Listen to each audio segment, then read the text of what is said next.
Tu peux commencer. Oui, bonsoir tout le monde. Bienvenue au Centre des femmes immigrantes en action. Je vous remercie d'avoir pris le temps de répondre à notre invitation.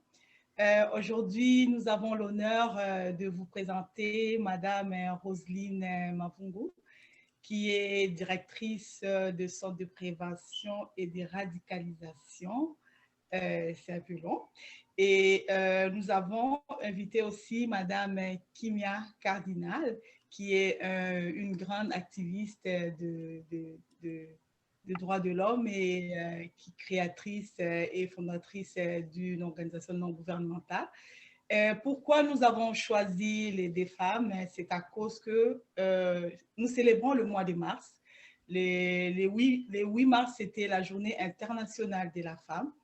Et les thèmes, selon l'ONU, c'était leadership féminin et leadership féminin et ses obstacles dans le monde de COVID-19. Ça, c'est notre sujet du jour. Et pourquoi nous avons choisi les deux dames? Parce qu'ils ont vraiment le profil des leaderships féminins selon leur parcours et selon leur expérience. C'est des femmes qui se sont démarquées. Et le but de la conférence d'aujourd'hui, c'est vraiment d'une manière de sensibiliser les autres femmes immigrantes, de sortir de leur placard et de voir la réalisation de nos compatriotes, qu'est-ce qu'ils ont fait, qu'est-ce qu'elles ont fait et comment elles sont arrivées là. Donc, je laisse la parole à Christelle, qui est chargée de communication, qui va présenter les deux panélistes et nous allons passer à la période des questions. Par la suite, le grand groupe va poser des questions et on va clôturer notre soirée. Je vous remercie, les dames, d'être présentes à notre conférence ce soir. Merci Julie de m'avoir laissé la parole, de m'avoir passé la parole. Donc, j'aimerais remercier également encore nos panélistes pour cette présentation, d'être présentes effectivement à notre conférence. C'est très apprécié. On sait que vous êtes des femmes très occupées, très chargées et le temps que vous prenez pour être présente pour cette conférence, ça nous tient. On aimerait vraiment vous remercier pour ça. Donc, on va commencer effectivement par la présentation de nos deux panélistes. Donc, je vais commencer par Roselyne Mavungu, donc d'origine congolaise, avec un diplôme en droit à l'Université de Paris, en sciences humaines, puis à l'Université de la Sorbonne, à Paris toujours, en gestion de conflits et justice alternative à l'Université de René Descartes. Nommée le 30 mars 2020 à titre de directrice générale de CPRMV, afin d'administrer l'organisme et d'y apporter son expertise de gestionnaire, Roselyne Mavungu est une femme très battante.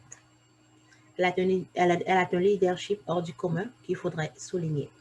Madame Roselyne cumule plus de 10 années d'expérience de gestion d'organisation en soutien à la communauté. Elle a occupé le poste de directrice générale de compagnie F Entrepreneuriat pour femmes et aussi conseillère en développement et gestion auprès de l'organisation Oxfam Québec.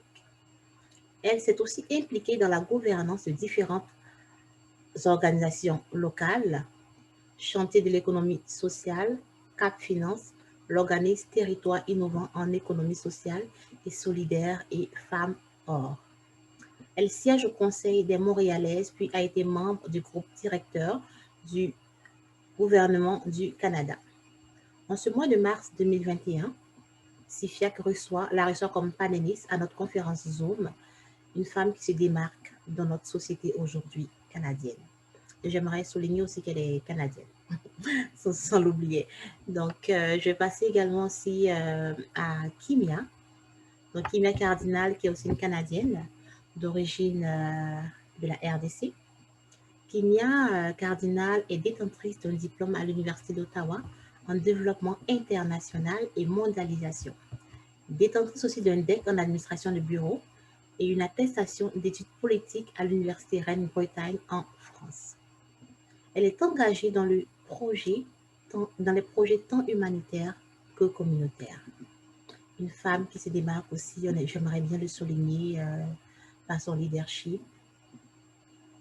Pour les femmes et les jeunes filles, elle crée en 2006 un ruban Espoir Congo ayant pour but l'élimination de la violence faite aux femmes et aux filles de la RDC.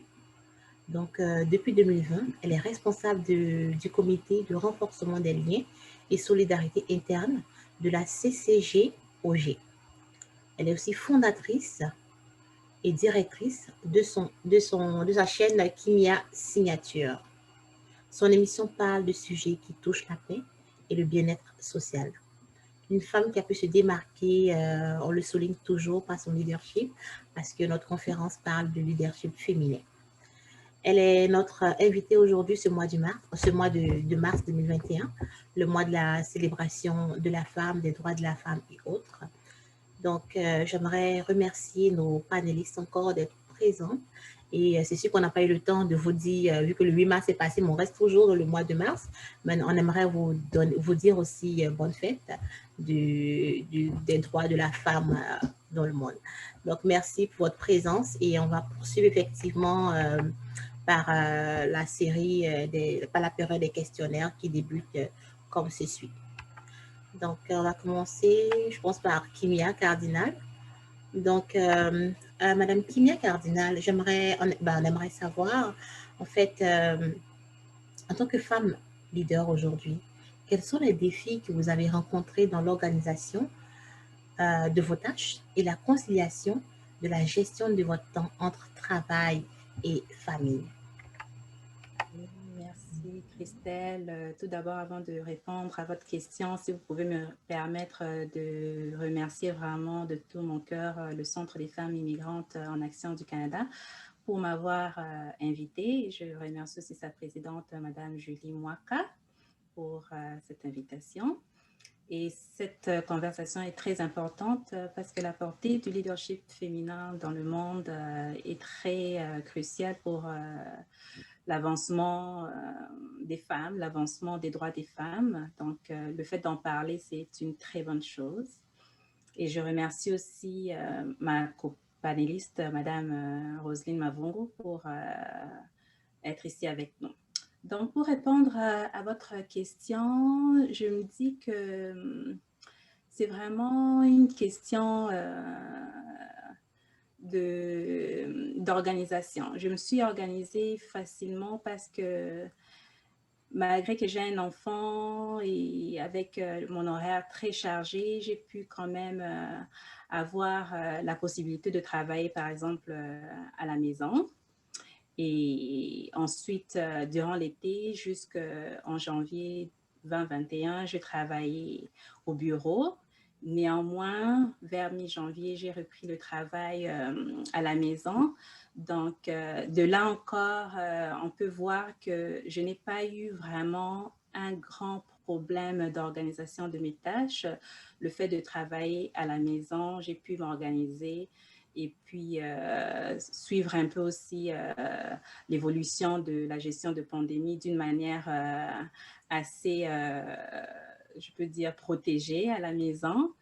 Et j'ai quand même eu aussi l'occasion de voir ou d'observer ce qui s'est passé au-delà des murs de notre maison, c'est-à-dire les femmes qui étaient au front jusqu'à présent d'ailleurs, et je les admire beaucoup. Néanmoins, je veux aussi quand même souligner le fait que le gouvernement fédéral canadien, le gouvernement provincial du Canada, surtout celui du Québec, qui s'est vraiment donné comme tâche de vraiment répondre de manière sérieuse à la gestion de la pandémie en tant que telle. Et puis, vous connaissez qu'il y a eu beaucoup de programmes d'aide pour les Canadiens qui sont en sol canadien et partout ailleurs dans le monde. Et il y a eu aussi des soutiens pour recruter, par exemple, du personnel dans le milieu de la santé. Donc, je salue vraiment, avec tout mon respect, la façon dans laquelle les gouvernements canadiens ont pu répondre à la gestion de la pandémie. Parfait. Merci beaucoup, Madame Kimia Cardinal. Donc, on va passer à Madame Roselyne Mavungu. Ce sera exactement la même question.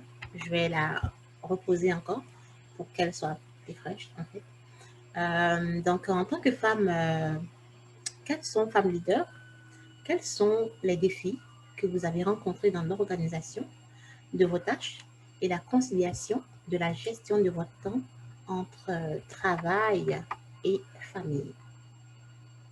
Alors, merci, bonsoir, bonjour à toutes et à tous. Et merci donc de cette invitation, puis de ces questions autour des enjeux des femmes.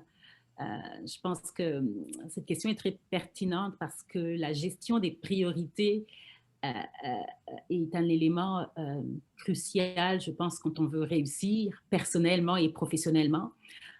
Surtout dans un contexte de pandémie où le télétravail est peut-être devenu la norme, alors qu'habituellement, on se déplace, on est au bureau. Donc là, le bureau est à la maison.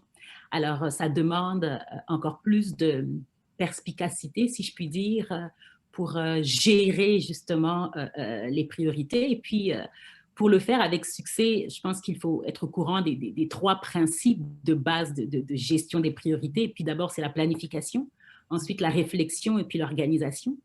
Et en termes de planification, c'était tout un exercice là parce qu'il faut revoir un peu son agenda, s'assurer de mettre des barrières, des balises et des limites entre le temps du travail et le temps du non-travail. Les femmes, on est...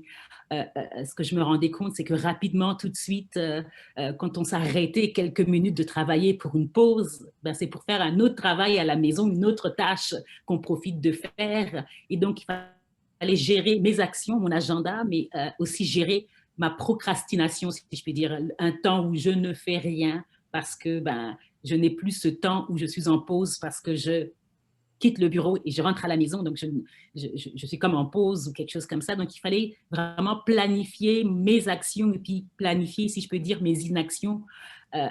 C'était un défi, sinon on se retrouve à travailler plus qu'on ne devrait parce qu'on est à la maison, puis on continue, on étire le temps.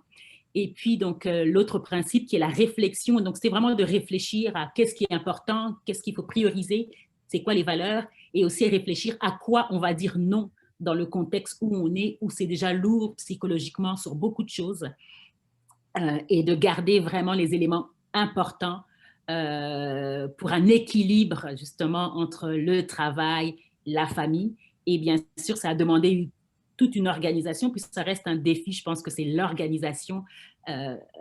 Kimia qui a parlé avant moi, donc l'a nommé, c'est après qu'on a compris tout ça, c'est comment on organise les choses et qu'on planifie sa journée un petit peu. Puis je pense que dans l'enjeu d'organisation, il faut s'assurer d'identifier qu'est-ce qui nous fait nous désorganiser ou qu'est-ce qui vole notre temps. Hein? Donc d'identifier qu'est-ce qui vole notre temps. Est-ce que justement peut-être qu'on passe un peu plus trop de temps sur le téléphone, peut-être à la télévision, ou donc vraiment de organiser un peu minute par minute, si je pourrais dire, comment on voit la journée et s'assurer, donc, et bien sûr professionnellement, de gérer ses courriels, de gérer toutes ces méthodes-là. Et je pense que les astuces pour relever les défis, justement, d'arriver à tout planifier, je pense, c'est de se donner des amis, les amis que j'appelle des outils, donc des applications. Donc, pour moi, comment dire, pour y arriver, l'alarme de mon téléphone est devenue importante pour mettre des alertes. Tel moment, il faudrait faire ça, tel moment, il y a ça, tel moment, il y a ça, pour m'assurer d'arriver à relever ce défi de concilier travail et famille dans le contexte actuel. Merci beaucoup à nos deux panélistes. Donc, on comprend effectivement qu'est-ce que c'est en fait concilier travail et famille. C'est pas du tout évident. Donc, chaque expérience nous permet de pouvoir établir en fait les priorités en fait et de pouvoir aussi concilier ces deux mondes en fait parce que c'est pas évident. Il faudra trouver un juste milieu pour la famille et pour le travail. Et vous êtes de très bel exemple pour la société aujourd'hui. Donc, on va passer à la question numéro 2. En tant que je m'adresse à comme Roselyne, est-ce que vous me permettez de vous appeler Madame Roselyne ou Mavungu? Vous pouvez m'appeler Roselyne, Madame Mavungu, c'est vraiment comme il vous plaît. Je pense que je me prénomme Roselyne et je me nomme Madame Mavungu, mais Roselyne suffirait. Je pense qu'on n'a pas besoin de protocole. Ok, super, c'est bon à savoir.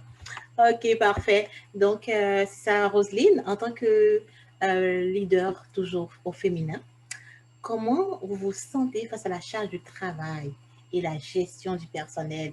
Parce que, comme avec votre biographie, vous occupez plusieurs postes, vous avez ça.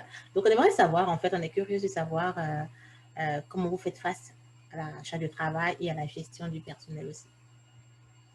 Ben, ça, c'est sûr que en tant que leader féminin, en tant que femme à la tête d'une organisation, la charge de travail est importante et vraiment considérable. Je pense qu'il faut mettre en contexte déjà le fait que juste au Canada, quand on regarde les statistiques, on se rend compte que la proportion d'hommes à la tête d'organisations versus de femmes à la tête d'organisations est vraiment distincte. On parlerait de 65 hommes versus 35 femmes pour donc sur une centaine là, de personnes. Donc, il n'y a pas beaucoup, pas encore assez de femmes à la tête d'organisation. Donc, les défis sont importants.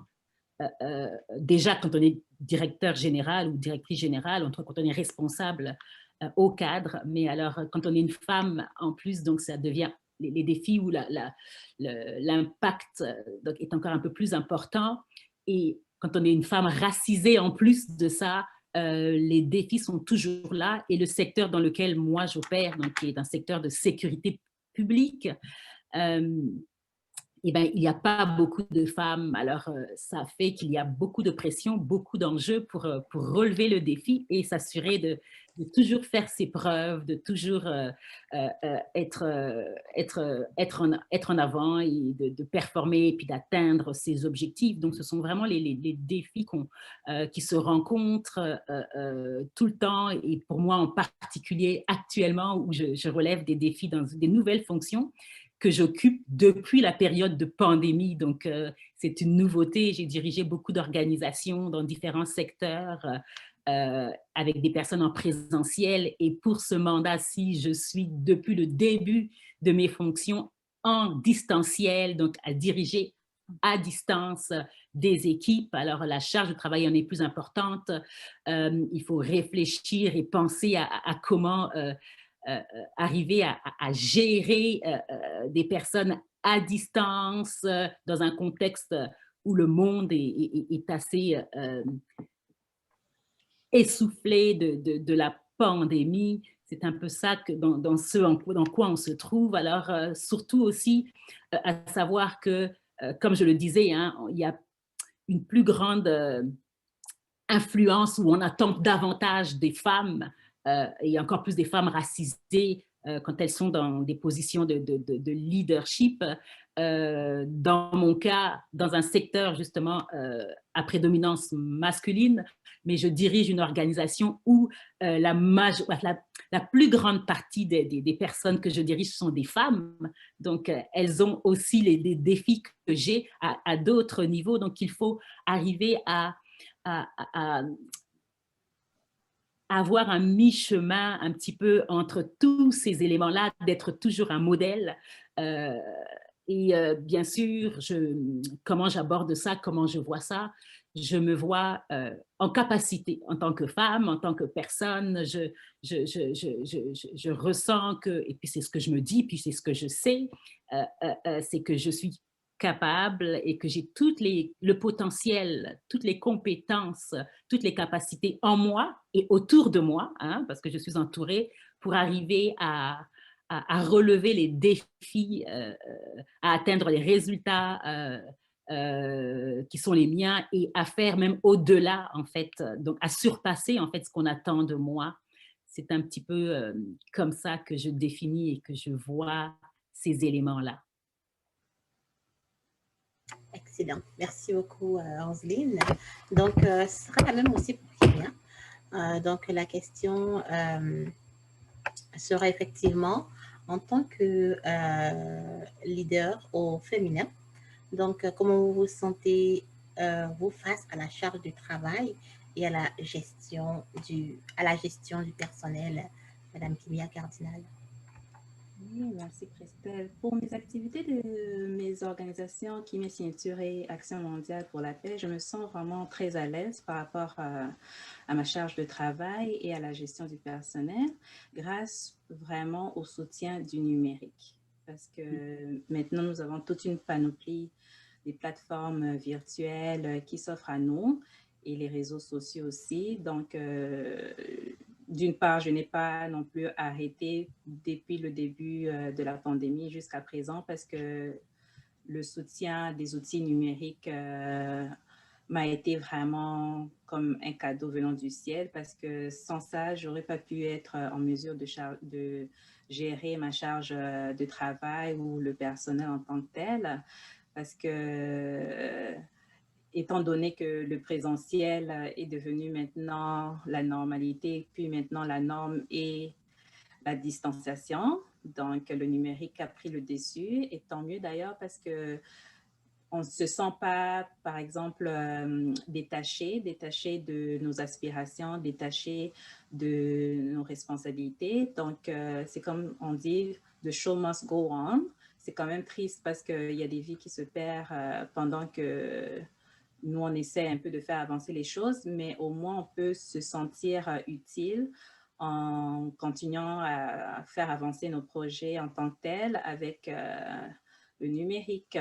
Donc, c'est vraiment une question d'être à l'aise aussi dans ces espaces virtuels pour garder la communication fluide, malgré que nous ne sommes pas en train de travailler en personne, mais c'est vraiment aussi une question d'avoir du tact lorsque l'on travaille dans le virtuel, parce qu'il y a aussi l'aspect non-verbal qui entre en ligne de compte. Donc, il faut vraiment s'assurer que la communication passe de façon adéquate. Et puis, encore là, la planification par rapport à la charge de travail, c'est pas juste le fait d'avoir, par exemple, des outils numériques. On peut se dire qu'on a l'efficacité suprême, mais c'est aussi une question de savoir planifier son agenda, planifier et respecter les engagements dans ce sens-là. Merci beaucoup pour votre réponse, Kimia. C'est très apprécié à nos panélistes et à vous deux des réponses que vous donnez. Ça permet également à l'auditoire de pouvoir savoir comment ça se passe effectivement la charge du travail et la gestion du personnel pour celles qui veulent se lancer d'abord en entrepreneuriat et en tant que leader, qu'est-ce que ça prend effectivement et comment s'ajuster s'il y a lieu d'une telle situation aujourd'hui. Donc, la troisième question, elle sera quelles sont les, je vais m'adresser à Roselyne, quelles sont les difficultés que vous avez rencontrées face au COVID-19, c'est-à-dire l'adaptation et le changement que cela a occasionné à votre routine? Merci de la question. J'aime bien toujours dresser la table avant de répondre. Et dire que, en fait, plusieurs études ont démontré que la charge mentale des femmes a augmenté durant la période COVID-19. Les tâches domestiques se sont alourdies et bien sûr, s'ajoute à ça le télétravail. Avec toujours des exigences de rendement professionnel qui n'ont pas diminué quant à elles. On est à la maison, on travaille de la maison, mais en tout cas, le rendement qu'on doit avoir ou qui est attendu n'est pas différent du tout. Alors, c'est sûr que les difficultés que nous, on a rencontrées, je dirais, où il a fallu s'adapter assez rapidement. D'abord, en premier lieu, c'est parce que on a dû changer, justement, donc ce premier virage du présentiel au distanciel, on a dû changer nos façons de faire, notre modus operandi assez rapidement, alors qu'on est une organisation, on fait de la sensibilisation, on fait donner des formations, on fait de l'accompagnement en personne auprès de nos clientèles. On a dû rapidement donc faire un premier virage, justement un virage vers le numérique pour continuer donc sous d'autres formes à offrir nos services. Et alors, nos formations en présentiel sont devenues des formations, des webinaires, en fait. La mise en place d'un magazine est devenue un webzine. L'accompagnement, bien sûr, de nos personnes, nos clientèles se font avec justement tous les outils techniques qu'on utilise encore davantage aujourd'hui, qui nous permettent d'être ensemble sans être dans les mêmes lieux. Et puis, on a dû beaucoup s'adapter, en fait, déjà, parce que dans le contexte où on est, le contexte COVID a amené des enjeux on a plusieurs mouvements de théories de complot. Il y a des théories à gauche et à droite qui circulent dans les médias sociaux sur ceci, cela. Voilà ce qui se passe en réalité, voilà ce qui est la réalité, voilà ce qui n'est pas la réalité. Donc, qui fait que il y a beaucoup de polarisation, de la haine qui augmente aussi à cause des enjeux dans lesquels on est dans de l'actualité, qui font que la routine a changé, la routine, on a dû s'adapter, et dans le quotidien, bien sûr, donc ça vient encore, je pense, rajouter toujours beaucoup d'éléments et beaucoup de temps de travail. Alors, je pense que la routine est devenue, alors qu'on travaille beaucoup assis, puis le distanciel nous oblige beaucoup à travailler assis, je dirais, actuellement, et puis le printemps arrive, on est au Québec, on est encore en hiver jusqu'à quelques jours, le 21 arrive et ce sera le printemps, mais vraiment la routine a été de se dire, travaillons debout, mettons-nous debout, donc équipons-nous pour parfois être debout et non pas à l'ordinateur assis, faisons des réunions téléphoniques, mais en marchant à l'extérieur. Donc, c'est vraiment une routine de faire les choses autrement parce que le contexte aussi est autrement, donc on doit s'adapter et puis se dire aussi que on ne reviendra peut-être pas à la normalité des choses comme elles étaient avant. Donc, il faut s'inventer, se réinventer. C'est un peu tout ça. Et puis de suivre et de vite s'adapter. Donc, c'est de virage en virage. Virage du présentiel au distanciel. Donc, virage numérique pour accompagner le tout. Et je pense à un virage de changer les modus operandi avec lesquels on fonctionne. Merci beaucoup, Roselyne, pour votre réponse. Et donc, je vais passer la parole à Kimia. Je vais reprendre la question qui est de savoir quelles sont les difficultés que vous avez rencontrées face au Covid, c'est-à-dire l'adaptation et le changement que cela a occasionné à votre routine, en fait. Comme je l'ai dit tout à l'heure, j'ai vraiment eu la grâce de Dieu de travailler à la maison et j'ai pu m'organiser de manière cadrée. Je me suis adaptée rapidement au changement grâce au virage de la quasi numérique de mon travail et de mes projets. De ce fait, je souhaiterais quand même être la voix de ces femmes qui ont connu des difficultés énormes face au COVID-19, dont l'adaptation a été un défi sans précédent face au changement occasionné dans leur routine. Donc, depuis le début de la pandémie du COVID-19, j'ai porté assidûment mon chapeau de sociologue pour observer et m'informer sur les faits saillants de l'impact de la pandémie par rapport aux femmes leaders comme moi. Néanmoins, il est important quand même de savoir que les femmes dans le monde n'ont pas toutes vécu les mêmes difficultés face au COVID-19 dans leur adaptation face à ce défi. C'est-à-dire que, par exemple, les femmes dans les pays développés ont pu quand même garder parfois leur emploi ou être capable d'accepter, de changer de carrière, par exemple, pour aller dans des carrières qui touchent les soins de santé ou bien dans le domaine de la santé. Donc, elles ont été au front. Et puis, nous savons toutes les conséquences qui se sont justement ajoutées à leur engagement dans le travail du front, comme on dit maintenant, parce que en quelque sorte, nous sommes maintenant en guerre envers le COVID-19, comme certains grands leaders du monde l'ont qualifié dès le début.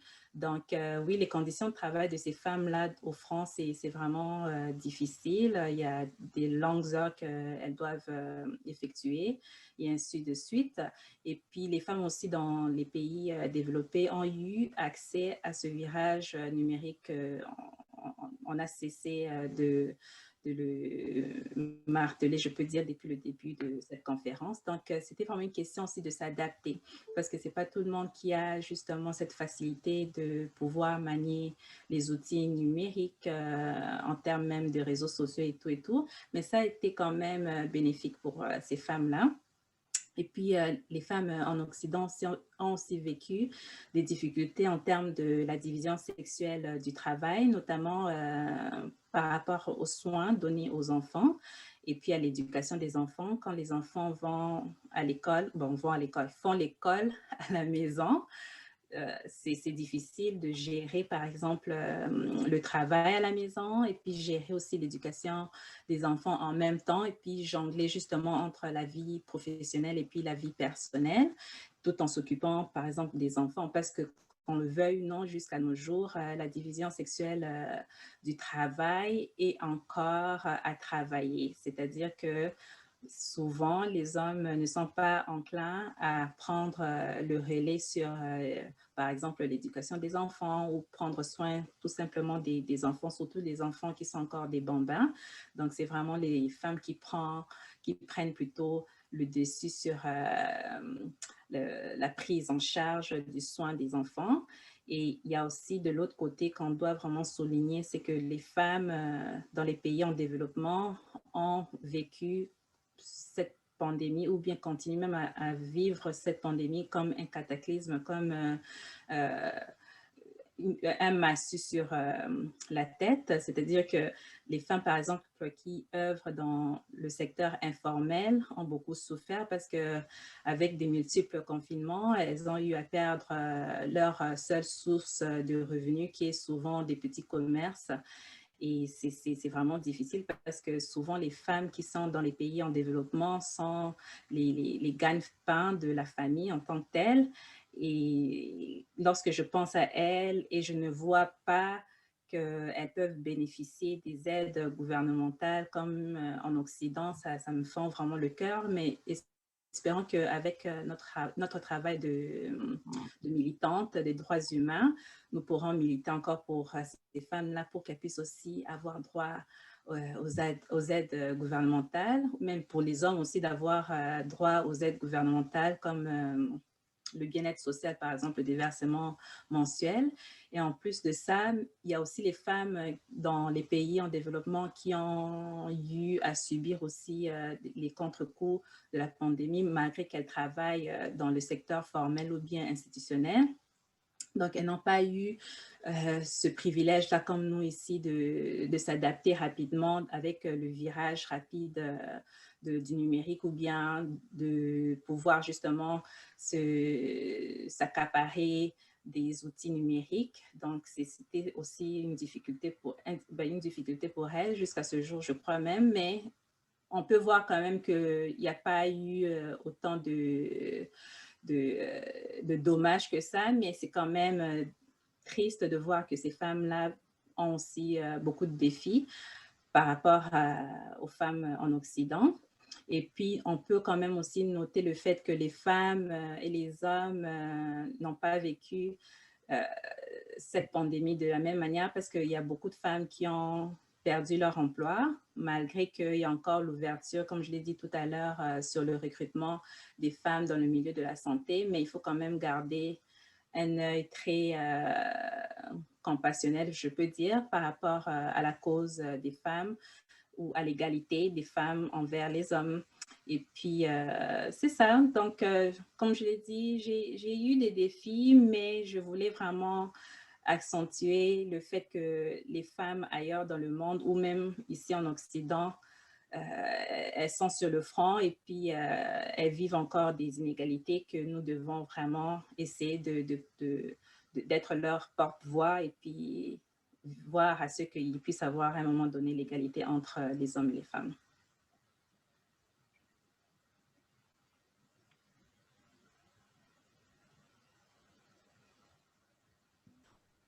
Merci. On poursuit. La quatrième question, ça revient à Madame Roselyne. Quel conseil donneriez-vous aux femmes qui désirent occuper des postes de direction ou qui aspirent à cela? Il y a plusieurs femmes qui nous écoutent aujourd'hui. Et malgré la discrimination sexiste qu'on est confronté au Canada et la discrimination systémique canadienne, quel est, selon vous, le conseil que vous donneriez aux autres femmes qui vous écoutent ce soir? J'ai beaucoup de choses à dire sur ce point-là. D'abord, juste peut-être faire un rappel, parce que je viens d'une activité de lancement de cela. Aujourd'hui, le 19 mars, au Québec, c'est le lancement de la semaine d'action contre le racisme. Et puis aujourd'hui, le 19 mars toujours 2021, c'est la journée internationale des personnes réfugiées. Et donc, beaucoup de femmes, peut-être, qui nous écoutent pourraient être des personnes réfugiées ou encore déjà être des personnes qui sont victimes peut-être de racisme. Alors, ce que je voudrais dire, justement, donc la question est très intéressante parce que qu'est-ce qu'on voudrait dire à des femmes qui désirent, qui aspirent à occuper des postes de direction. Donc, la première des choses, c'est que tout est dans la question, hein, des personnes qui désirent, qui aspirent, c'est-à-dire que ça vient de l'intérieur, de l'interne. Elles ont un rêve d'aller plus haut, d'accomplir de plus grandes choses, de relever de plus grands défis, d'avoir plus de responsabilités. Alors, c'est pour ça que la première chose que je dirais, c'est de garder le rêve, de garder ce rêve-là. Ensuite, je veux vraiment tellement inspirer et puis qu'on n'oublie peut-être pas, donc permettez-moi de faire comme des jeux de mots, mais je vous dirais, après qu'on a gardé le rêve, il y a plusieurs choses qu'il faut faire. 1, il faut oser. 2, il faut s'imposer. 3, il faut déposer. 4, il faut composer. Et 5, il faut reposer. Donc, je vais aller un peu plus loin avec ce jeu de mots que je fais, mais en disant que oser, oui, il faut oser. Et souvent, quand on parle de oser, on se dit, on ose quelque chose de spécial une fois de temps en temps. Mais moi, ce que je veux dire ici, c'est de oser tout le temps, oser souvent, d'être en mode toujours, je vais y faire, je vais y arriver, je vais ouvrir les portes, je vais aller au-delà de ce qu'on pense que je devrais aller ou de ce que je pense, que le système, là où le système me bloque, je vais toujours être en mode de oser. Oser, être toujours la personne qui va prendre l'obstacle pour en faire un escalier. Donc, oser, oser, oser. Ensuite, je parle d'imposer et de s'imposer d'abord parce qu'il faut imposer à soi-même ce rêve et qu'on veut voir arriver. Et je dis imposer parce que les femmes, on est souvent celles qui vont faire passer les intérêts, les rêves de plusieurs avant le nôtre et qui parfois en cours de parcours, on dit, bah, écoutez, je vais revoir mes ambitions, peut-être que c'était trop gros et je vais peut-être reculer. Donc, il faut s'imposer ce rêve-là, se dire, vraiment être déterminé, donc s'imposer que oui, je vais le faire. Ensuite, bien sûr, quand on parle de s'imposer, ça veut dire se préparer, s'équiper, s'informer, se former pour s'assurer d'avoir toutes les capacités, tout le potentiel de pouvoir gravir cette grande marche d'occuper un poste de direction. Donc, j'ai dit garder le rêve, oser, s'imposer ce rêve-là, c'est-à-dire et se prioriser. Ensuite, je parle de déposer. Je veux dire déposer parce que une fois qu'on avance, il faut faire des choses. Donc, déposer, ça veut dire déposer tout ce qu'on a. Déposer nos capacités, donc déposer dans ce qu'on fait, dans le day-to-day, dans nos activités, peu importe quelles sont, on doit déposer tout ce qu'on a en nous, parce que si on a un rêve, ça veut dire qu'on a, en fait, si on a une vision, je veux dire, on a en nous toute la provision pour accomplir cette vision. Alors, il faut déposer ça et puis il faut être moins timide. Donc, et c'est là que je parle d'ambition et de déposer au monde, se révéler en fait tout ce qu'on a, tout le potentiel qu'on a, il ne faut pas hésiter, il faut le faire. Ensuite, quand on a osé, qu'on s'est imposé, qu'on a déposé, je parle de composer, c'est-à-dire qu'un rêve, on peut l'accomplir seul, ça va être plus long, ça va prendre plus de temps en fait, mais alors qu'on pourrait le faire avec autrui, donc composer avec d'autres, s'entourer de personnes qui ont les mêmes idées, les mêmes rêves, les mêmes ambitions, en tout cas de composer avec un environnement et un entourage, des gens qui vont nous mener vers le haut et qui vont nous inspirer à continuer vers ce rêve-là. Et dernière chose, c'est se reposer. Je dis se reposer parce qu'on est tellement exigeant envers nous, les femmes, tellement exigeante envers nous que quand on fait quelque chose, on est les premières à s'évaluer, à s'auto-évaluer, puis à trouver que c'est pas assez, c'est pas ceci, j'aurais dû faire ceci. Non, il faut se reposer de ces belles œuvres parce qu'on a donné ce qu'on avait à donner avec le meilleur de ce qu'on avait dans le temps où on a fait les choses. Donc, garder le rêve, oser, s'imposer, se prioriser, déposer, composer et se reposer. C'est parfait ce qu'on a fait. Demain, on fera mieux, mais ce qu'on a fait hier, c'est déjà parfait. Donc, voilà. Waouh, c'est tellement beau à entendre parler. Tu nous encourages tellement. Oser, imposer, déposer et composer. Par la suite, se reposer, puis se reposer, vous savez. OK, merci pour la réponse. Je reviens à Madame Kimia Cardinal pour la même question. Quel conseil donnerez-vous aux femmes qui désirent occuper des postes de direction ou qui aspirent à cela, et malgré la discrimination sexiste et la discrimination systémique canadienne? On vous écoute, Madame Kimia. Si, donc, comme Roselyne l'a dit, je suis tout à fait d'accord avec elle. Il faut que les femmes puissent oser et puis suivre les conseils que vient prodiguer Roselyne. Donc, moi, je conseillerais aussi aux femmes d'assumer leurs compétences sans complexe et de faire valoir leurs droits au même titre que les hommes, de s'éduquer sur leurs droits et de s'éduquer dans leur secteur de prédilection afin de bien maîtriser leur profession, s'entourer de bonnes personnes, de bâtir un bon réseau. Il y a une dame qui a dit récemment que nous devons bâtir nos propres conseils d'administration, donc personnels, hein? Donc s'entourer des personnes qui ont des spécialisations sur des sujets qui nous intéressent par rapport à notre avancement de carrière, comme des personnes qui ont des connaissances en ressources humaines, en finance et ainsi de suite. Et j'ajouterais aussi aux femmes, il faudrait vraiment qu'elles puissent prendre le numérique, les plateformes virtuelles, les réseaux sociaux comme une aide à leur essor professionnel et personnel, parce que le numérique ouvre les portes vers des opportunités. Voilà. Merci beaucoup, Kimia, pour la réponse. On apprend toujours. Et comme tu le sais, les centres de femmes immigrantes en action, ça fait pas longtemps qu'on a commencé. Fait que vos conseils sont bienvenus et on va l'appliquer. Et on est rendu vraiment à la dernière question. Je reviens toujours à Madame Kimia. Et si c'était à reprendre, que feriez-vous comme travail? Comme j'aime être honnête, je suis honnête avec vous, je ne changerai rien au monde de ce que je fais comme travail parce que, comme je l'ai dit, j'ai une bonne flexibilité de travailler à la maison et de pouvoir justement utiliser les outils numériques et ainsi de suite, tout en gérant les projets. Donc, je ne pourrais pas changer ce que je fais. Néanmoins, par curiosité, je peux quand même voir, par exemple, la charge de travail des femmes dans le milieu de soins, par exemple, ou de la santé, je peux dire, mais je ne changerai rien au monde de ce que je fais comme travail. Parfait, merci pour la réponse. Je reviens à Madame Roselyne. Ça, c'est vraiment la dernière question. Et si c'était à reprendre, que feriez-vous comme travail? Madame Roselyne, à vous la parole. Et en fait, je ne sais pas spécifiquement si c'était à reprendre, qu'est-ce que je ferais comme travail.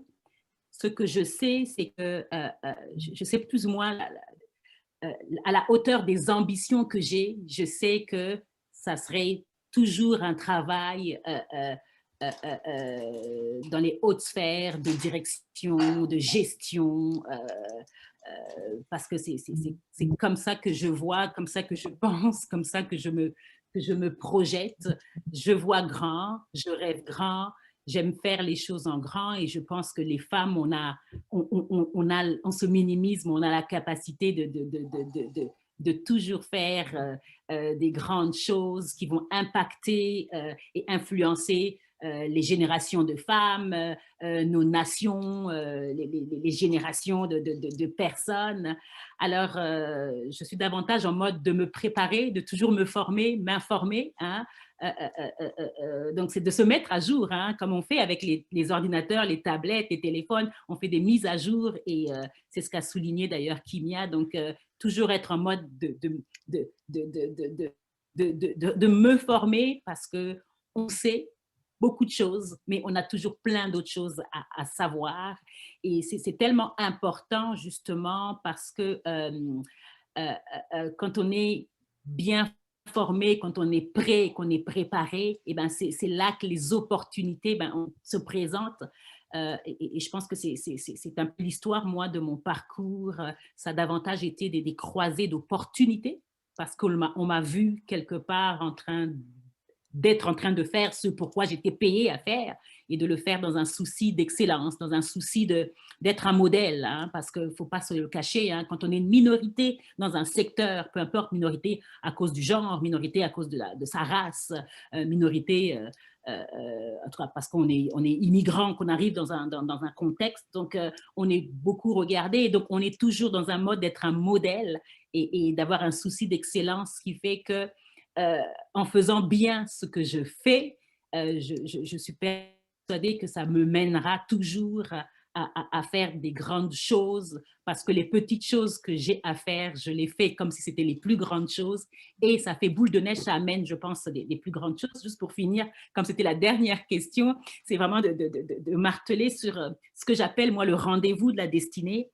et qui détermine sa profession, qui détermine plein de choses, c'est de dire qu'il y a un rendez-vous vraiment qu'il ne faut pas manquer. Et ce rendez-vous-là, c'est le rendez-vous des aptitudes, donc de toutes les compétences qu'on a avec le rendez-vous de notre attitude. Donc, c'est bien d'avoir plein d'aptitudes, plein de connaissances, des diplômes, des expertises et autres, mais il faut lier à ça une bonne attitude.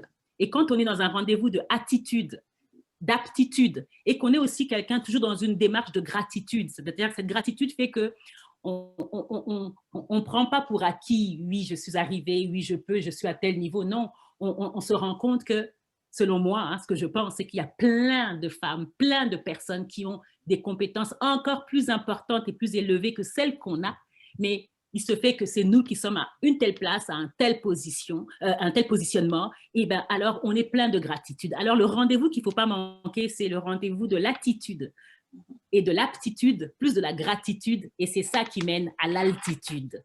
C'est ce qui fait que, non, je ne sais pas où je serais si j'avais été à refaire les choses, mais je sais que je serais toujours dans quelque chose de plus grand, dans des positions de haute sphère, parce que c'est comme ça que je pense et que je me projette. Merci. Merci beaucoup à nos deux panélistes. Si on pouvait continuer jusqu'encore plus loin, je pense qu'on continuerait. Malheureusement, on doit bientôt terminer. On vous remercie franchement du fond du cœur et puis de votre présence et aussi de vos réponses très franches et très instructives parce que moi, j'ai vraiment appris avec tout ce que vous avez dit. Donc, en fait, on a la fin des questionnaires. Et on va passer à la période des questionnaires au grand public. Et parmi l'auditoire, quelques-unes ont des questions ou quelques-uns ont des questions. Ils pourront toutefois le mentionner à nos deux panélistes, puis pourront répondre effectivement à vos craintes ou à vos attentes. Voilà. Est-ce qu'on a des questions? Ou avez-vous des avis? Ouais. Moi, j'ai une petite question. Oui. OK. Alors, moi, je m'appelle Noéline. Julie m'a invitée et je la remercie beaucoup. Je vous ai entendu, mesdames, et je vous remercie beaucoup. Vous êtes très, très, très inspirantes. Alors, moi, je me dis, avec toutes les responsabilités que vous avez, le contexte actuel de la pandémie, Vous avez évoqué la charge mentale, tout ça, les adaptations à faire, tout le virage qu'on a connu. Comment vous faites pour gérer tout ce stress-là, étant donné que vous êtes des leaders et vous avez beaucoup plus de charges que nous autres? Parce que moi, personnellement, je trouve que c'est très difficile. Très difficile. Et je vois que vous autres, vous avez beaucoup plus de responsabilités que nous, en plus de la famille, en plus de tout ce que vous aviez à faire avant. Comment vous faites pour gérer tout ce stress-là? Parce que, étant donné que vous nous inspirez et qu'on aimerait aussi nous rendre vers où vous êtes rendus, et pourquoi pas plus loin, si on peut se préparer aussi à ce niveau-là pour ne pas péter les plombs, ça nous aiderait beaucoup. Merci. Mia, est-ce que vous voulez y aller ou j'y vais? Oui, vous pouvez y aller, Roselyne. Parce que cette question m'a presque été posée, presque de la même forme, il y a quelques semaines, dans un autre panel auquel j'assistais, et là c'était autour de la communauté noire. Il ne faut pas se cacher, hein, c'est beaucoup de stress et c'est pour tout le monde, je pense. Et il faut, j'aime beaucoup le mot préparation, hein, donc j'aime le mot préparation, j'aime le mot action. Et c'est presque pour moi le même mot parce que préparation veut juste dire qu'on se prépare par l'action. Hein, on prépare des actions pour être prêt quand viendra l'action. Et il faut donc savoir que dans ce contexte, comme hors du contexte COVID, on est en mode de beaucoup de stress, beaucoup de stress, parce que je pense que quand on est dans des postes de haute direction, même quand on ferme le bureau, quand on s'en va, le bureau et les dossiers sont dans notre tête, on a beaucoup de responsabilités, donc on est toujours dans ça. Et alors, moi, je me prépare parce que je sais qu'il y a des périodes où c'est plus facile et il y a des périodes où c'est plus difficile psychologiquement, émotionnellement, à plein de niveaux. Alors, moi, puis donc la réponse que j'avais donnée justement donc, à ce panel-là, c'était de dire ceci. Moi, je fais une distinction entre ma profession. Ma profession, c'est celle que vous voyez, donc je dirige l'organisation que vous voyez en arrière. Donc, ma profession, c'est ce que je fais, ce que je suis payée à faire. Je fais une autre distinction entre ma profession et ma vocation, ce que je sens que je suis engagée, qui est en moi, là, qui est comme inné, qui me porte, que j'ai envie de faire et j'ai envie d'inspirer, j'ai vraiment envie de faire plein d'actions sociales, impacter, changer beaucoup de choses, les inégalités, c'est ça que je sens comme ma vocation. Maintenant, je fais une distinction entre ma profession, ma vocation et ma passion. Ma passion, c'est ce que j'aime faire, c'est ce qui est moi, là, c'est ce que j'aime faire. Et j'aime la musique, j'aime l'écriture. Alors, bien sûr, hein, la profession, la vocation et la passion, la profession est plus loin de mon cœur que ma passion. Et quand c'est difficile, pour assumer tout ce stress qu'on peut avoir, ben moi, je me retourne vers ma passion, qui est l'une d'elles, la musique. Je pourrais parler de l'écriture, j'écris beaucoup de choses, mais la musique. Alors, quand je parlais de préparation, ça veut dire que moi, j'ai des playlists, j'ai des playlists. J'ai une playlist de musique quand je fais mon ménage. Hein, allons-y, là, c'est ma musique du samedi quand je fais le ménage. J'ai ma musique de quand je sais que là, je suis vraiment complètement down. Je suis vraiment down. Et donc, j'ai une liste de chansons, de musique qui vont avec mes appartenances culturelles et cultuelles. Hein. Et donc, j'écoute. Donc, j'ai déjà préparé. Je sais que parce qu'il y a des moments où on n'a pas accès à quelqu'un à qui on peut parler, on n'a pas accès à quelqu'un d'humain, je peux dire, à qui on peut parler. Alors, j'ai déjà ma musique qui a les messages, les mots, je sais, les chansons là, qui me parlent et qui viennent me relever, me dire que tu peux, que Dieu a mis en toi tout un potentiel. Vas-y, continue, ne lâche pas. Donc, j'ai vraiment mes listes comme ça, là, qui, boum, tout de suite, je vais mettre ça et j'ai les discours et les paroles qui viennent m'encourager pour continuer pour continuer et puis pour avancer. Moi, je dirais que c'est ça. Donc, je retourne à ce qui me fait le plus de bien. Et la musique me fait beaucoup de bien, l'écriture me fait beaucoup de bien, la lecture me fait beaucoup de bien. Donc, c'est à ça que je retourne pour arriver à apprendre chaque jour, hein, un moment à la fois, la dose suffisante pour me dire « je n'abandonne pas, je continue ». Parce que justement, il y a une phrase qui a été dite, et puis moi, j'ai plein de phrases que j'ai retenues qui ont changé ma vie, puis c'est d'entendre quelqu'un dire que ceux qui abandonnent ne réussissent jamais. Mais ceux qui réussissent, eh ben, ils n'abandonnent jamais. Donc, c'est un petit peu ça que je donnerais, moi, qui me fait tenir encore debout. Absolument, je suis d'accord avec vous, Roselyne. C'est vraiment une question de faire la part des choses, hein, de faire des compartiments, si on peut le dire, dans notre cerveau quand c'est le temps de travailler sur le travail et quand c'est le temps de se consacrer sur notre vie personnelle, soit avec nos patients et autre chose. C'est ce temps-là, donc il faut vraiment respecter un peu notre propre routine de santé spirituelle ou mentale, si on peut le dire de cette manière-là. Donc, voilà, moi, je dirais pareil, c'est une question de faire vraiment attention à soi, de s'organiser pour pouvoir gérer tout ce qu'on a à faire par rapport aux projets et autres dans la vie professionnelle ou personnelle, s'organiser, tenir vraiment un agenda de manière sérieuse, pas pour autant que ce soit géré à la minute, mais d'une manière très organisée et d'avoir un temps aussi de méditation, de prendre soin de sa vie spirituelle, mentale, se reposer, comme Roselyne l'a dit tout à l'heure dans sa liste de conseils. Se reposer, c'est tellement important. C'est comme si on se rechargeait, on rechargeait notre batterie pour continuer. C'est vraiment ça, c'est avoir une discipline dans la vie personnelle et professionnelle, faire la part des choses.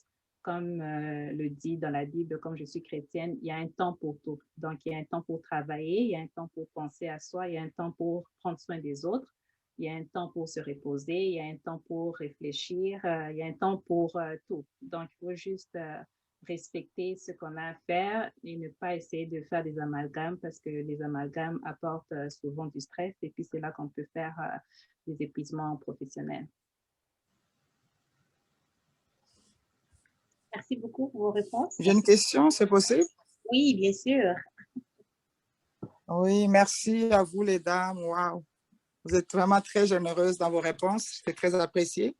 J'ai gardé les caméras fermées parce que ma batterie est low, donc je suis obligée de me plugger quelque part pour continuer. Je n'ai pas voulu perdre la suite. Mais ma question est vraiment plus du côté professionnel. Donc, je parle de votre côté professionnel. J'aurais une question. Je sais que lorsque nous connaissons très bien qui nous sommes, ça nous permet de pouvoir contrôler nos actions et nos décisions. Alors, en tant que femme qui occupe des positions, ma question pour vous, j'aimerais savoir, vous vous considérez comme manager ou comme un leader? Et si manager, pourquoi? Si leader, pourquoi? Avec un exemple un peu plus concret. Bon, je vais commencer cette fois-ci, si vous voulez bien, Roselyne. Donc, moi, je me considère les deux, c'est juste une question de définition. Hein? Comme on dit, leader, c'est quelqu'un qui dirige, qui initie aussi des idées, des projets, et ainsi de suite. Et puis, le manager, le gestionnaire, la gestionnaire, c'est quelqu'un qui gère. Donc, je me considère les deux en même temps. Donc, c'est des qualités, on peut dire aussi, les qualités de leader, les qualités de gestionnaire, parce que ce n'est pas donné à tout le monde de gérer ou de l'idée, de diriger.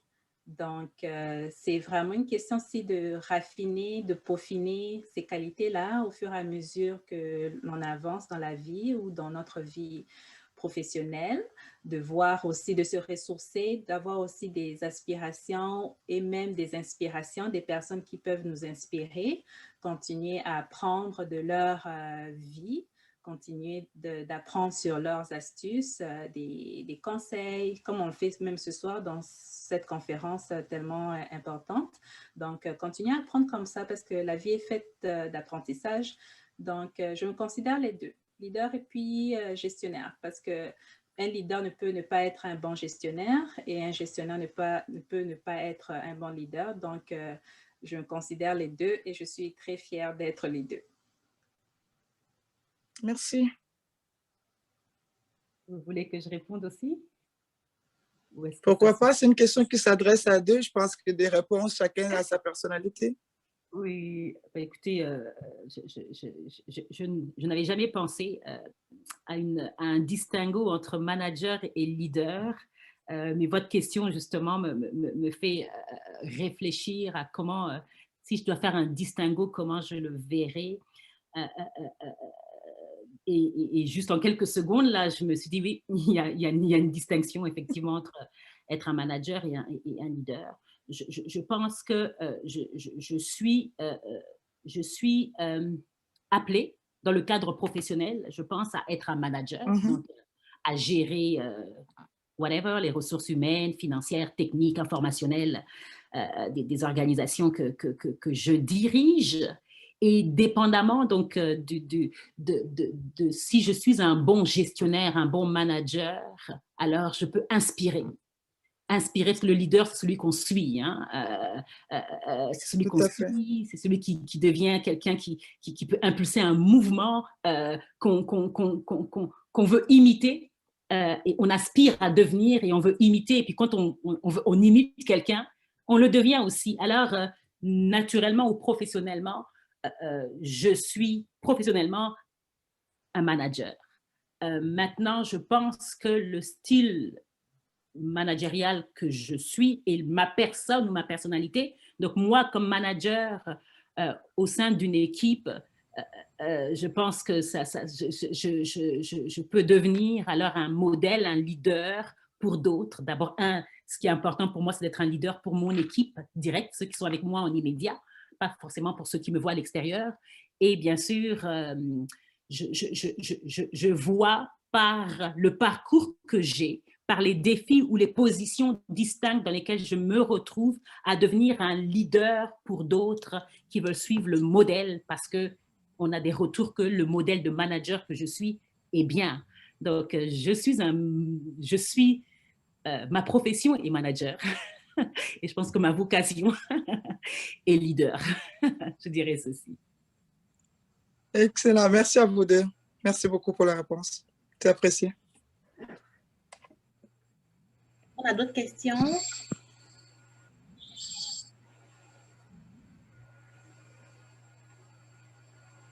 Ok, super. Je pense qu'on n'a pas d'autres questions. On va poursuivre. Est-ce que vous avez un mot de clôture à donner, à dire? Et puis, excusez-moi, Roselyne ou Kimia, avant qu'on puisse clôturer cette conférence, s'il vous plaît.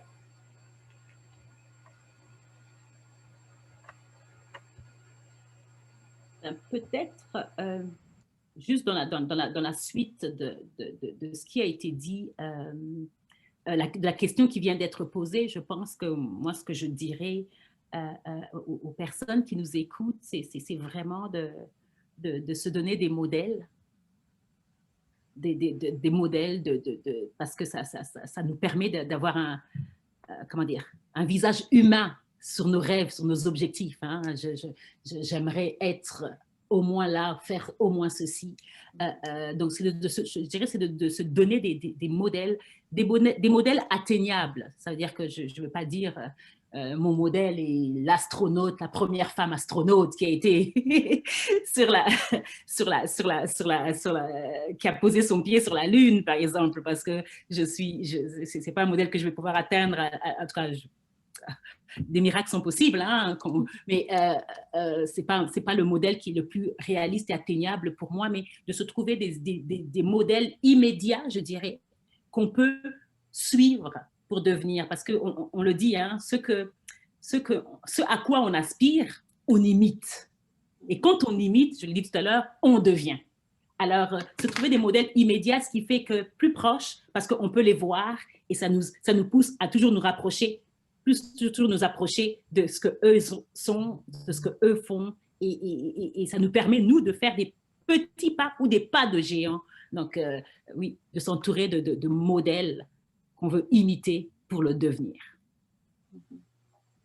Excellent. Est-ce que Kimia, vous avez quelque chose à dire aussi? Oui, mon mot de la fin, ça serait vraiment d'encourager les femmes à mettre en œuvre leur qualité de leader, de pouvoir aussi être sur la place publique dans les endroits de décision, de prise de décision, de faire entendre leur voix avec toute leur féminité. Elles ne sont pas obligées d'imiter, par exemple, des hommes. Elles peuvent s'inspirer des hommes et des femmes tout en gardant leur authenticité. Donc, de vraiment se donner l'occasion de faire valoir leurs compétences, leurs qualités et pouvoir réaliser leurs rêves. C'est ça mon mot de la fin. Merci beaucoup. Est-ce que vous connaissez au préalable Roselyne et Kimia? Non, hein? Non, pas du tout. On vient de faire, je trouve, une belle rencontre il y a juste quelques minutes avant que la conférence ne commence. C'est une session de réseautage aussi en même temps. C'est ça, donc c'est ça, je salue donc vraiment ce genre d'activité qui permettent à des personnes, en plus on est je veux dire, sur le même sol, le sol canadien, puis donc de pouvoir se connaître. Puis je pense qu'il y a beaucoup de femmes immigrantes qui sont inspirantes, et puis c'est vraiment apprécié de nous permettre des plateformes comme celle-ci de se connecter. Merci beaucoup. Je voulais qu'on rappelle aussi, que vous rappeliez effectivement votre poste actuellement. Et puis, si effectivement on a des membres, on a des questions, on pourrait les rediriger effectivement vers vous. Ou aussi, par exemple, Roselyne qui est centre contre la violence et tout. Donc, on aimerait prendre aussi vos postes et ce que vous faites. Mais je veux dire, on sait déjà, mais de le souligner pour la fin au cas où, par la suite, on ne sait jamais. Pour nos membres qui aimeraient être redirigés quelque part. Et ces services-là, vous les offrez, ça nous fera un plaisir dans le fond. Donc, moi, les gens peuvent me contacter à travers la page Facebook, par exemple, de Action mondiale pour la paix, pour les personnes qui sont, par exemple, intéressées à mettre en œuvre leur qualité de défenseur des droits humains et de créer un monde en paix. Et j'encouragerai aussi les gens à suivre mes émissions sur ma chaîne YouTube, Kimia Signature. Il y a l'émission Kanissa qui est très intéressante, une émission très éducative. Donc, j'encourage les gens à s'abonner et puis à continuer à nous suivre et même se porter volontaire de passer à l'émission. Ça me fera vraiment plaisir de les interviewer. Excellent. Merci beaucoup, Kimia. Et on passe la parole à Roselyne. Quand vous dites vos postes, vous voulez dire si qu'on nous suit, où c'était nos postes fonctions? C'est quoi exactement? En fait, dans le fond, c'est soit vos postes de fonction, ce que vous faites, ou soit comme une activité ou quelque chose qu'on pourrait rediriger nos membres. Comme Kimia, par exemple, n'importe quel membre qui aimerait passer à l'émission pour donner son point de vue pour son émission, c'est une place, effectivement, pour s'exprimer, en fait, dans le fond. Et aussi pour sa page, donc des membres qui pourraient être redirigés par la suite pour des projets humanitaires ou communautaires, ça va être bien aussi. Donc, il y a toujours sûrement des membres qui peuvent poser des questions ou qui peuvent être intéressés à telle activité et on aimerait, comme effectivement, vu que on est sur le même sol, comme vous l'avez bien signifié, et c'était une session de réseautage aussi, donc ça nous ferait plaisir, effectivement, de rediriger certaines personnes qui sont dans le besoin vers ces organismes bien définis. Alors, parfait. Alors, l'organisme que je dirige, donc le Centre de prévention de la radicalisation menant à la violence, en fait, c'est un centre à mandat provincial, donc qui a pour mandat justement de prévenir, de faire la prévention des actes à caractère haineux, et aussi donc, la prévention de la radicalisation extrême. Hein. On ne parle pas de radicalisation tout court, mais de radicalisation extrême, c'est-à-dire que quand on a des pensées de transformation sociale, mais qu'on utilise la violence pour faire arriver des changements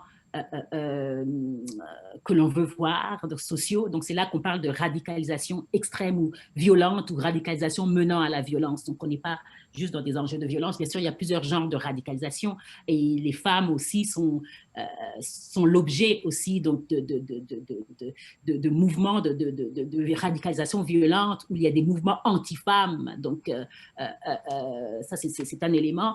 Et on peut trouver toute l'information en fait de ce que l'on fait parce qu'on offre des formations, des webinaires. On a une ligne, on a une plateforme en fait qui comprend une ligne téléphonique où on peut nous appeler pour poser plus de questions ou parler parce qu'on voit autour de nous quelqu'un qui se radicalise ou qui envoie de l'être, ou encore qu'il y a des personnes qui sont donc, victimes d'incidents à caractère haineux, puis on veut être accompagné et outillé dans cette démarche-là. Donc, il suffit d'aller sur Info Radicale et on trouve tous les éléments qui nous concernent, donc le centre que l'on est, et puis plein d'activités donc, qui s'en viennent.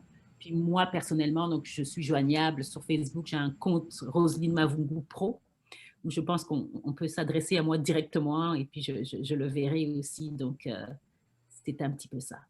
Merci. Merci beaucoup à nos deux panélistes, Roseline et Kimia, dont je ne cesserai jamais de le souligner pour votre présence et vos interventions aujourd'hui auprès de notre auditoire. Donc, c'est la fin de notre conférence, heureusement ou malheureusement, dans les deux sens. Donc, on vous dit passez un excellent week-end et plein de bonnes choses pour les mois à venir et on garde que le positif face à cette pandémie. Donc, je vais passer la parole à Julie, directrice de CIFIAC, pour mettre un mot de fin à la conférence. Merci beaucoup, les dames, d'être volontaires ici ce soir. Merci à toutes les personnes qui ont participé à cette conférence Zoom. C'est un vendredi soir où tout le monde est fatigué. Après avoir terminé le travail, on se retrouve ici jusqu'à 9 h. Donc, à 8 h, presque 9 h, dans 15 minutes. Je ne vais pas vous tenir longtemps. Je peux juste vous dire encore merci, merci. J'ai aimé la conférence. Je vais l'écouter encore davantage. Vous êtes un modèle pour nous autres et coup de chapeau. Bonne soirée, au plaisir de se rencontrer. Vous êtes une ressource communautaire pour nous. On peut toujours référer des gens qui ont besoin de vos services. Fait que merci à tout le monde d'être présent pour ce soir. Je vous remercie. Bye. Merci. Au revoir. Au revoir.